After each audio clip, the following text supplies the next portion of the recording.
Last week, a search warrant in Durham County hinted at a cross-country scheme between mother and son who investigators say smuggled drugs into federal prisons by soaking paperwork in synthetic marijuana. That's a strategy prison officials around the country have sounded the alarm on, and this synthetic drug can at times be deadly.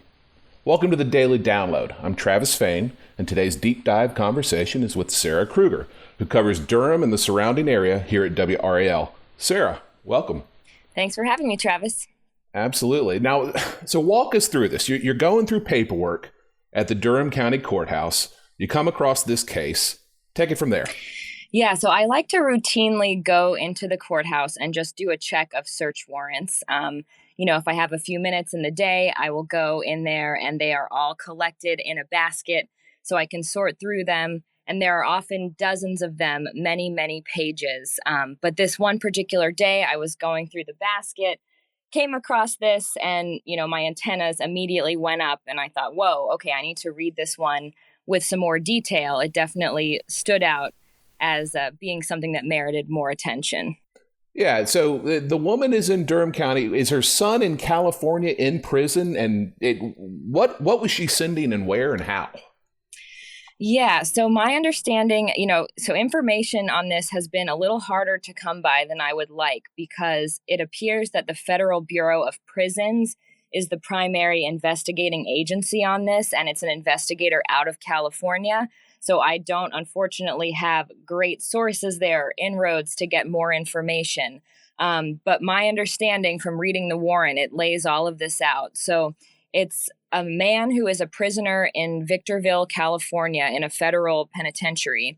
And his mother is here in Durham, living in the city of Durham. And basically the way this would work, according to the warrant, is that her son in prison would find fellow inmates who are looking for a way to get drugs in prison. And he would alert his mom, like, hey, I need this, these are your orders. And she would fill the orders by, as you mentioned, dipping papers into synthetic marijuana and then mailing them to prisoners all across the country. The warrant mentioned her sending them to California, to Illinois, to Oklahoma. So what appeared to be a pretty large operation and certainly one that troubled investigators.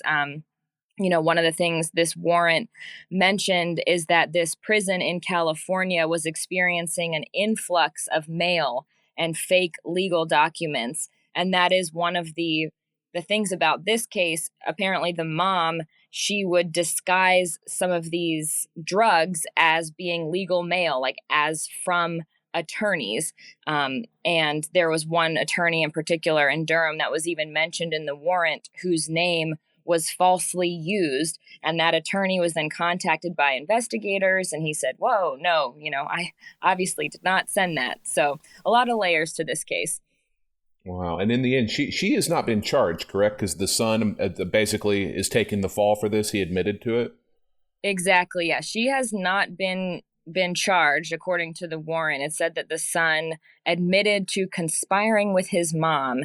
And that way, in exchange, the criminal charges against the mom were dropped. And I did contact the Federal Bureau of Prisons on the day this story was running, the day I found this warrant, to ask them, what exactly charges the son then was facing in connection to this. And they would not tell me. They said they cannot comment on any cases involving prisoners.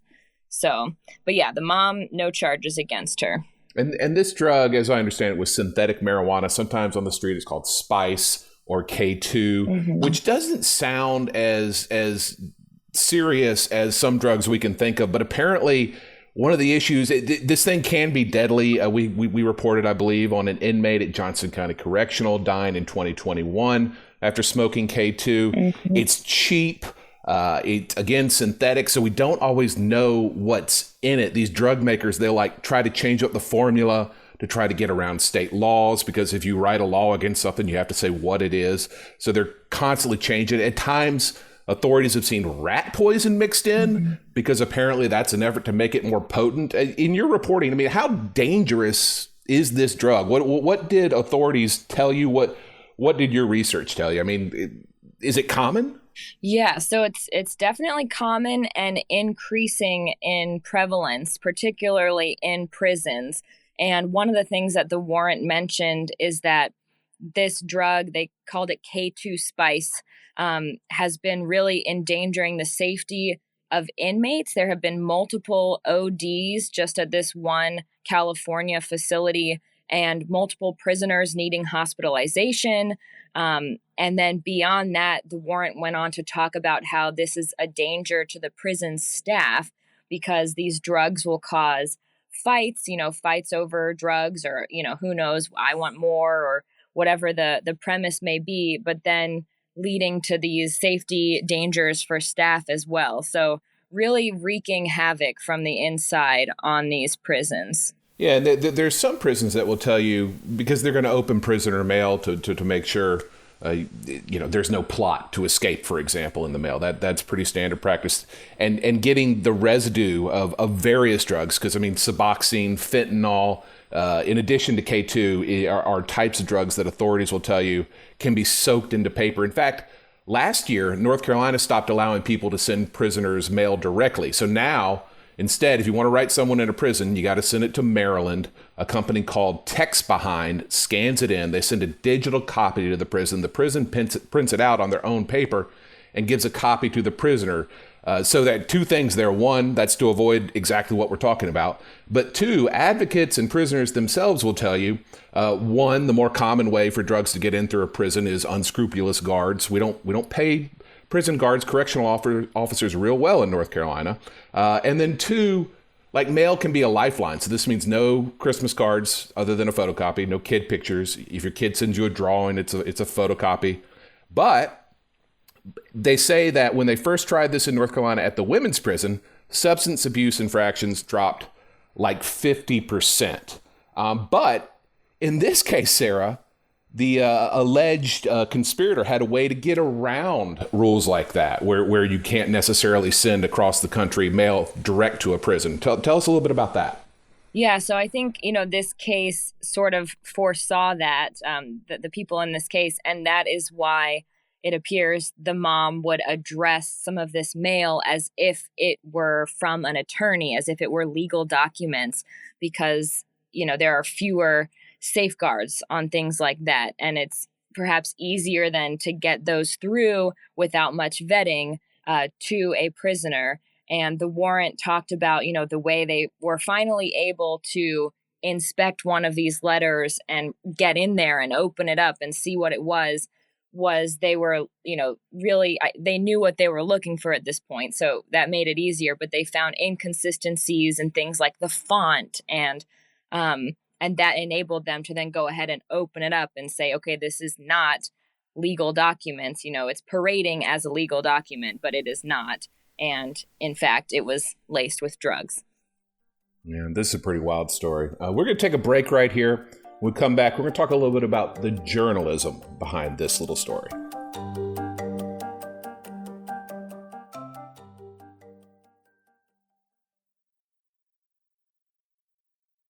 All right, welcome back. We're talking with Sarah Krueger, one of WRAL's Durham reporters.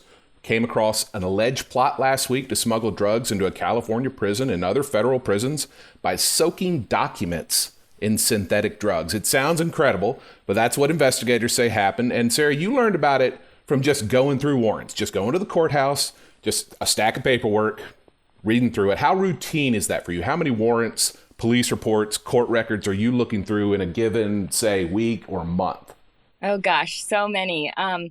Yeah, I think one of the common questions I get from the public is like, hey, how do you find your stories?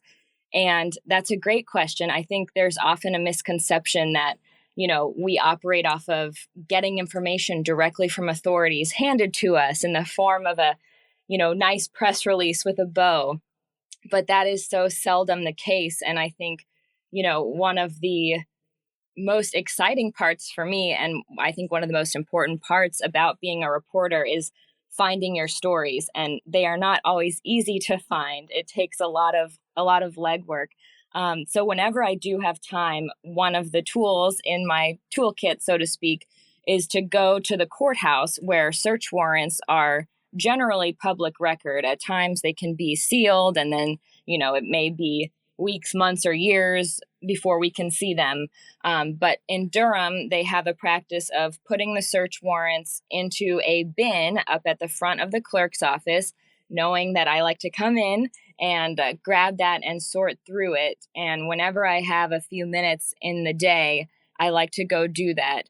And honestly, oftentimes it will be a lot of routine things that do not make the news that I find in search warrants. It is pretty rare that something will stand out to the level of this story with this drug scheme. So your eyes can kind of glaze over because you're reading dozens and dozens and dozens of pages of warrants, and you have to not get complacent and, really try to stay alert. But this is, one of those cases where I saw this and I knew that I wanted to look into it more. Yeah, your eyes do kind of glaze over. I was a cops reporter earlier in my career, and not only that, but it's depressing, isn't it? I mean, you go through these things, maybe after a typical weekend, you see really how difficult a job police have. Not just that they're in a difficult situation, but it's kind of no win after no win after no win with difficult people, intoxicated people, sometimes dangerous people, people with a mental illness, and they're going to the same houses and just encountering the same problem over and over again. It's tough to read, Sarah. It's got to be tough to do when you're there in person. Yeah, it is. There's a lot of times when I leave after looking at all those warrants and I'm like, wow, why did I just put myself through that as a way to start my day? Because I often go in the mornings. And now, there are a lot of warrants that I'll start reading and I'll see the general gist of what they're about, and I'll just have to stop and put it to the side because some of them are so disturbing, and it's just details that, gosh, you don't want to think about. And I think especially now being a new mom, anytime I see violence against children or children who are mistreated, I just have to stop and put those to the side. And, there are a lot of things in the warrants that we would never report, things about rapes and victims of sexual assault. And so I just, stop and put that to the side, and goodness. Yeah. But it is taxing emotionally. It's really eye-opening to see the accumulation of incidents that can come in just a matter of days. Yeah, it's an illumination into a small illumination into a dark part of our world. Tell us, though, maybe come up with one other story that you got this way from a warrant that was memorable, that was interesting, that was recent. Give us one interesting one. Yeah, so actually this same day that I found this story about the drug scheme, there was another warrant in there that was very interesting, and I just did a story on that as well, which is about the Deputy Chief Fire Marshal in Durham, who is under investigation by the Department of Insurance Criminal Investigations Division over missing financial records. And so that one, obviously my antennas went up again, and that was unusual in a lot of respects because I had not previously seen a warrant in there from the Department of Insurance criminal investigators. So that one stood out to me as well, and spent a long time in there reading that one, making copies of that one, and then subsequently reporting that story as well. So that was a rare day that I went in there and found two warrants that both merited stories. But that just goes to show why you have to check often, because you'll have a lot of days where you find nothing, but then those days where you definitely find things. Yeah, and that story is available online. Sarah, what's something people can Google if they want to find that story? Yeah, I think they can probably Google Deputy Chief Fire Marshal WRAL Durham, and more reporting on that story. All right. Well, Sarah Krueger, thank you. An excellent reporter for WRAL in Durham. Thank you, folks at home or in your car or wherever you're listening to this. Thank you for listening to the WRAL Daily Download. You can also listen to entire WRAL newscast in podcast form. I find that helpful. Search WRAL Newscast in your podcast app, wherever you get podcasts. That feed is updated with new newscasts multiple times a day. Sarah, thank you again for your time. And folks at home, thank you for your attention.